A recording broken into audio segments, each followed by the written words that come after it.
Kila mmoja alikuwa akimpenda Pari sana. Sasa ameshakufa. Hata kama ikiwa amefariki, lakini watu tutaendelea kumpenda daima. Kiukweli tumemkumbuka sana. Jamani, yule si ni Parvati? Anafanya nini chupa? Nitembo, acha basi.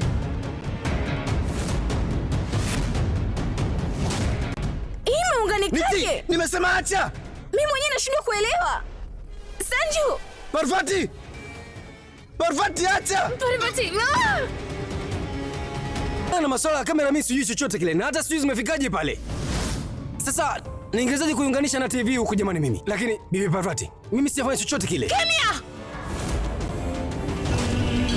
PariNit, Jumatatu hadi Ijumaa saa 3 kamili usiku ndani ya Mambo Moto.